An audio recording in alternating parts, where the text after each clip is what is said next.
Bueno, queridos patitos, ¿seguimos o no seguimos con la trama que vino de hace unos meses y semanas respecto a la Guyana Esequiba? Es un asunto bien interesante que seguramente habrá volado por debajo del radar de la prensa española y europea, pero está ahí. Tal vez para servir de acicate o de salvaguarda a otras cosas que vienen asociadas a la situación que vive Venezuela en los últimos tiempos. Y vamos a ello, porque en teoría tiene que venir unas elecciones presidenciales, para dentro de no mucho. El CNE dijo, el Consejo Nacional Electoral, recordemos ciertamente un pequeño detalle, y es que las elecciones de 2015, a finales de 2015, la Asamblea Nacional fue ganada. Venció la oposición por 2 tercios. ¿Por qué es importante los 2 tercios? Los 2 tercios son importantes porque pueden cambiar incluso la constitución desde la Asamblea Nacional de Venezuela. Y había que eliminar esa posibilidad y se quitó a través de diputados del distrito Amazonas y otros con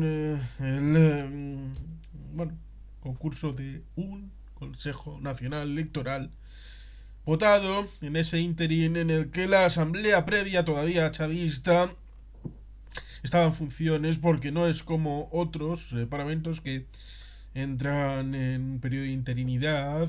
Sigue funcionando un poco como los Estados Unidos hasta cuando entra en funciones el día 3 de diciembre después de las elecciones parlamentarias, y evidentemente eso significó que tribunales de justicia fueron votados en ese periodo de interinidad antes de la llegada en 2016 de la nueva dirigencia opositora. Y de esos polvos estos lodos, en donde ciertamente este CNE de 2023 de Venezuela anunciaba un referéndum sobre la disputada Guayana Esequiba para el 3 de diciembre. Hemos de recordar ciertamente que hay 5 Guayanas. 5. Y no 3, que son las oficiales. Está Surinam, la Guyana neerlandesa. Está la Guyana normal a secas, que era de cariz británico. Y está la Guyana francesa. Pero también hay una Guyana venezolana y una brasileira. Por tanto, cuando se establece la idea, ¿y si todas se juntaran y formaran un estado de Guayana completamente unificado? Habría que contar 5. Las dos ocultadas y las 3 que vemos en los mapas. Eso sí, habría que hablar con el señor del Erisio para contar con una de ellas. Que eso es harina de otro costal. El 20 de octubre, por lo tanto, salía esta noticia. Que el presidente del Consejo Nacional Electoral, el CNE de Venezuela, Elvis Amoroso, ha anunciado ese viernes, que se celebraría un referéndum el próximo 3 de diciembre sobre la Guayana Esequiba, la parte de la Guayana que Caracas reclama como propia. Por unanimidad de todos los rectores, en virtud que ya se había notificado del documento, ya se aprobó el 3 de diciembre para realizar el referéndum en todo el pueblo de Venezuela, ha señalado Amoroso, según ha recogido el diario Universal. Es decir, es alucinante, quieren hacer un referéndum sobre un territorio que está fuera de Venezuela, en todo el territorio de Venezuela, donde los ciudadanos objeto de ese referéndum no van a tener capacidad de voto, y quien va a votar no tiene ningún tipo de vinculación con el territorio al que se quiere hablar. Es la vuelta de tuerca de cuando dicen, no, si los catalanes quieren independizarse, debe de votar toda España. Pero toda España también votando los catalanes. Lo cual ciertamente también es algo que va en contra de la tradición de los referéndums de independencia, que normalmente han sido votados por los territorios del territorio que se quiere independizar, como pasó en Montenegro, donde los serbios no votaron, pero los montenegrinos sí. Lo mismo que pasó en Quebec, que votaron los de Quebec, pero no votaron los canadienses. Como pasó en Escocia, donde votaron los de Escocia, pero no votaron los británicos en Inglaterra, Gales o el norte de Irlanda. Pero aquí sería por exclusión. Aquí sería como si quisieran dar un estatus distinto a Puerto Rico. Imagínense. Estados Unidos quiere cambiar unilateralmente el estatus de Puerto Rico y va a votar los 50 estados. Los de Puerto Rico ese día pueden cogerse la guayabera, irse a la playa y tomarse una caipiriña. No tienen derecho a voto. No pueden votar sobre su destino. Eso sí, es cierto que en Puerto Rico han votado sobre su destino en múltiples referéndums de soberanía, desde el año 68 en el que se hizo el estatus de libre asociación. En inglés se dice Commonwealth, la Commonwealth of Puerto Rico. Pues ciertamente esto es denunciable por antidemocrático, pero totalmente. ¿Cómo puede ser eso de que van a votar algo sobre el Esequibo los venezolanos, pero no los del Esequibo? Oye, y si sale que no, bueno, pues en teoría podrán decir los venezolanos se han equivocado. Están locos, están chalaos y habrá que intentarlo otra vez. Pero si dicen que sí, ¿qué? ¿Mandamos a los tanques a meterse en el Esequibo? Como en los años 70, Carlos Andrés Pérez, o fue el anterior.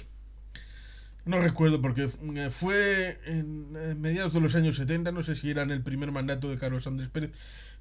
Como es un asunto que está ahí un poco olvidado en mi memoria, bueno, pues ciertamente en los años 70 ya surgió el tema del Esequibo para intentar incorporarlo al territorio nacional venezolano, que viene a ser como la mitad del territorio de Guyana, lo cual ciertamente es absolutamente increíble. Es que cualquiera que lo diga se le pondrían los pelos como escarpias, pero tiene una utilidad para otro asunto que comentaremos después. Amoroso no ha detallado todavía las preguntas que los ciudadanos tendrán que contestar en diciembre. ¿Realmente importa? Lo que ya sabemos es lo sustancial.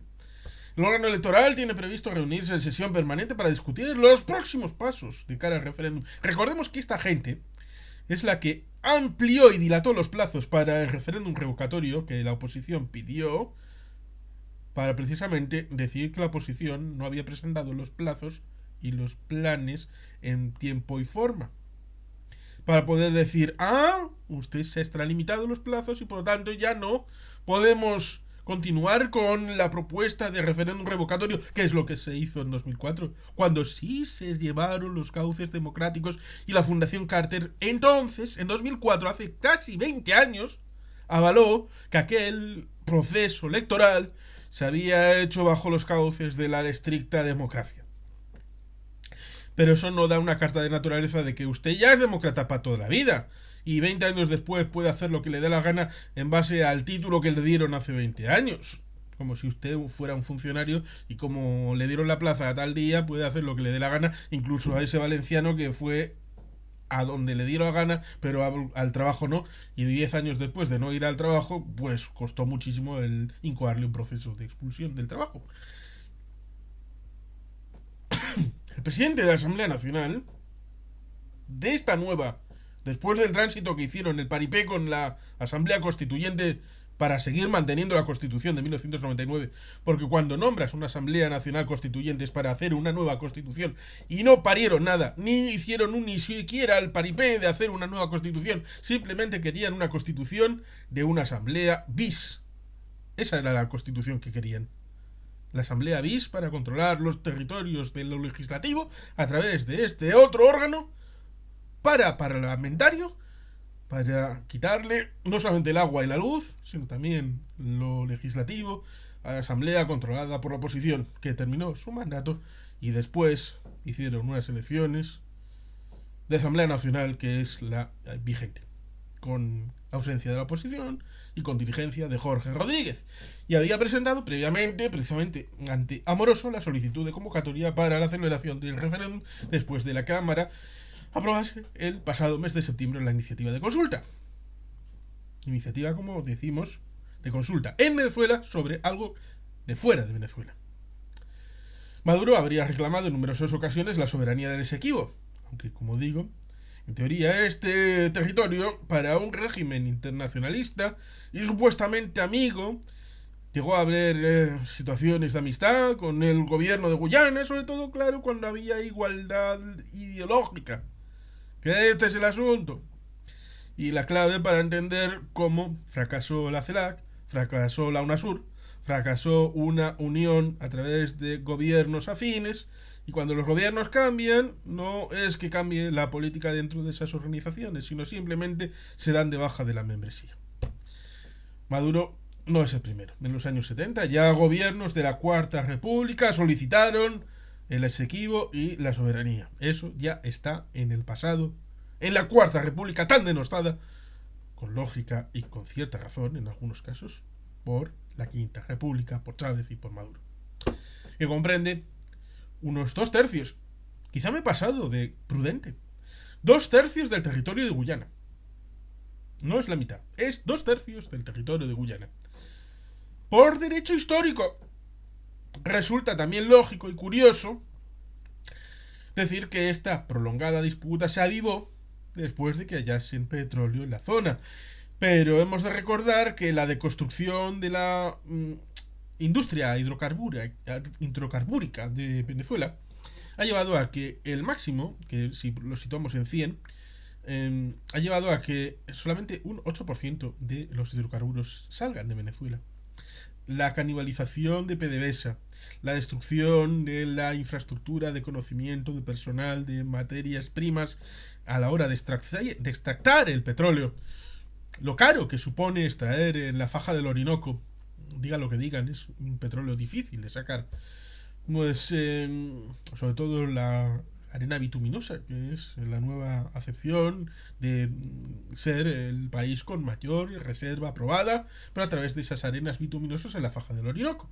Pues ciertamente es un petróleo más fácil de sacar el tema de la Guyana, por lo que parece, y de momento tiene la disponibilidad de unas técnicas más modernas y con unas infraestructuras más actualizadas, cosa que PDVSA hace ya muchos años, antes de que falleciera Hugo Chávez, ya empezaron a declinar y perderse en el espejo de los tiempos, en el otro lado, no en el de la bella, sino en el de la bestia.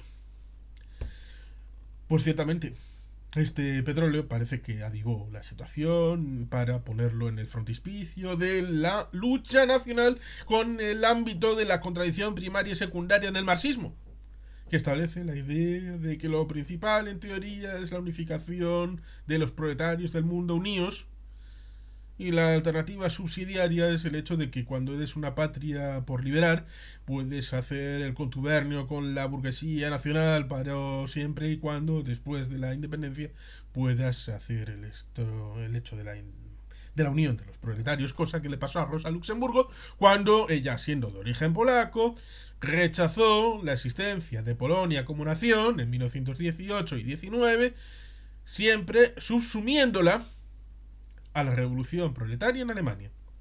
Es decir, primero que haya la revolución proletaria en Alemania y después, si eso, ya hablamos de la independencia de Polonia, como rechazó el PSOE la independencia de Polonia y de Austria en 1919 y 1920. Lo cual ciertamente es eso, es curioso que con toda la retórica antiimperialista, anticolonial, internacionalista de Chávez y Maduro, después hablen de que quieren 2/3 del territorio del país vecino de la Guayana por derecho histórico, y que esta prolongada disputa se ponga encima de la mesa casualidad después de que se encuentre petróleo en esa zona en concreto.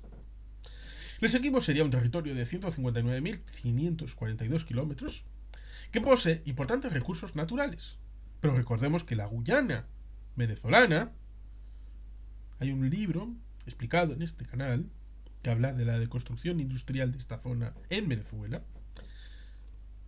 Es decir, que hay recursos naturales en Venezuela muy importantes. En el Esequibo, para este otro país, la Guyana, posee también importantes recursos naturales: petróleo, gas, minerales, recursos hidráulicos, recursos forestales. Como digo, Venezuela tiene todo esto. Y tiene, por tanto, también un gran potencial turístico. Pero qué decir de algunas zonas de Venezuela que tienen importantísimo tirón turístico. No hay más que ver la promoción turística en la Cuarta República, de todas las zonas más bonitas de esta Venezuela, que el propio nombre lo indica. Llegó gente allí que decía que era como Venecia, era Little Venecia, Veneziola, Venezuela. Ya desde el inicio se veía que eso era bonito y la gente va a donde es bonito, pero los últimos años no van porque está el chavismo. que actualmente, evidentemente, este territorio de la Guyana Esequiba está administrado por Guyana conforme al laudo arbitral de 1899, en el que dicen los venezolanos que fue arbitrado sin el concurso de los venezolanos, sino que en teoría estaban vinculados con un representante británico que, o cachilimochiles, eran los representantes del territorio de la Guyana Esequiba. Y resulta también, en un giro de los acontecimientos, recordar que ese asunto de la Guyana Esequiba viene en parte de un mapa derivado de la Capitanía General de Caracas en tiempos anteriores a la independencia. Con lo cual, podemos decir que el Esequibo es español. Gibraltar español y el Esequibo también. Qué bien, ¿verdad? Pues, en concreto, Guyana argumenta que Caracas accedió a renunciar al Esequibo después del fallo de 1899. Es decir, casi como si fuera un caso bis del tema Malvinas. El tema de las Islas Falkland. Pero que Venezuela posteriormente se retractó de la decisión. Es decir, acepto, pero luego me retracto y luego vuelvo a pasar. Por la que Caracas alega que la decisión fue injusta. Y estamos hablando de 1899, justo el año después de que España perdiera Puerto Rico, Filipinas y Cuba. Y 2 años después, desde que intentara establecer un estatuto de autonomía para Cuba, Puerto Rico y Filipinas, no siendo recogido en los tratados de París la asunción de que tenían que estar los representantes electos de Cuba, Puerto Rico y Filipinas en el Tratado de Paz, y por tanto sería ilegítimo, de toda ilegitimidad, el Tratado de París y la venta de Cuba, Puerto Rico y Filipinas a los Estados Unidos, y por tanto sería lógico decir que hoy Cuba, Puerto Rico y Filipinas deberían de ser comunidades autónomas del Estado español. Pero a ver quién es el guapo que le pone el cascabel al gato y lo hace legal, esto que acabo de decir, que le habrá puesto, pero palote, súper palote, a los llamados reunificacionistas. Es un asunto complicado, complejo, pero que tiene mucho más que ver que con el asunto del nacionalismo. Que habrá alguien que diga, ¿veis? Al final el nacionalismo es lo que une y vincula a los pueblos del mundo. Sí y no, porque como socialismo, también nacionalismo, hay muchas vertientes y fórmulas, como politólogo lo digo. Y que ciertamente es algo que tenemos que poner en el frontispicio del estudio y de no utilizar las palabras al tuntún y alegremente. Pero está el asunto de que hace no mucho hubo unas elecciones en la oposición. María Corina Machado fue electa por el 92% de los votos inscritos en esa elección para establecer un candidato unificado.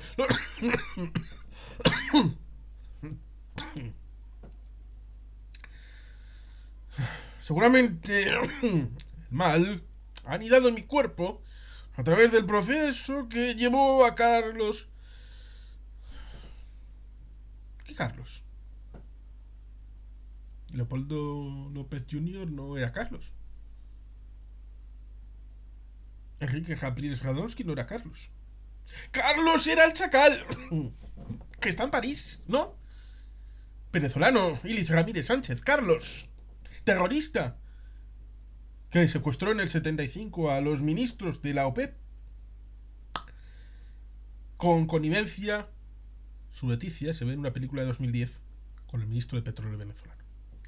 Lo cual resulta curioso porque esto sí es cierto, la memoria es importante también para el asunto de Carlos y también para el asunto de las oposiciones a candidato de la oposición de Venezuela, con las dificultades de lo que ha tenido con Ramos Ayub, con Leopoldo López, cuando estuvo internado en el helicoide, con Enrique Capriles Radonsky y con otros cuyo nombre prefiero olvidar.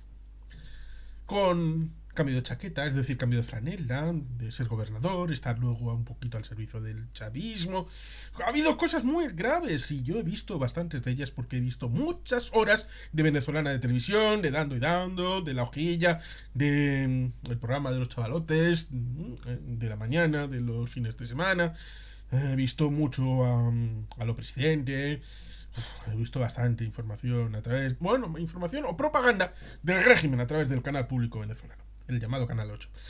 Por lo tanto, ciertamente puedo decir que al costado de la situación derivada del mundo, el tema de Ucrania, de Rusia, de Irán, los hidrocarburos, La dificultad de suministrar para Estados Unidos y el levantamiento de las sanciones por el robo de las elecciones que hizo Maduro en las últimas elecciones presidenciales, derivado de todo lo anterior y que ya hemos explicado alguna vez en algún vídeo en el canal, que evidentemente hace que dictadura igual a Maduro, pues ciertamente tenemos ahí un asunto interesantísimo e importante, como es el hecho de que para hacer una cortina de humo e imposibilitar a María Corina Machado lograr la victoria en la próxima elección presidencial, porque si no hubiera un cambio de leyes, un juego malandrinado, que lo dijo Indra dijo que había un juego en las computadoras en la elección presidencial última de Venezuela, pero propiciado por el CNE, propiciado por los venezolanos que manipularon sus propias máquinas para hacer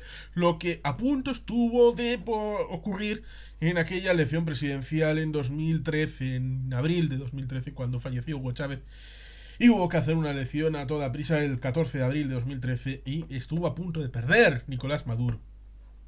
Y dijeron, no puede ser, vamos a sacrificar todo. En el frontispicio está la supervivencia del régimen, de la boliburguesía y de lo que haga falta. Podemos sacrificar derechos humanos, podemos sacrificar la república, podemos sacrificar democracia, libertades, lo que sea falta, pero lo importante es que la continuidad del régimen boliburgués, del régimen de la Quinta República, de chavismo, madurismo, esté encima de todo. Los privilegios deben de proseguir, deben de continuar. Y eso significa que el peligro viene por ahí. Pero parece que han prometido a los Estados Unidos para el levantamiento de las sanciones que debe de ser un proceso limpio. ¿Cómo cambiarlo? Con una declaración de estado de excepción.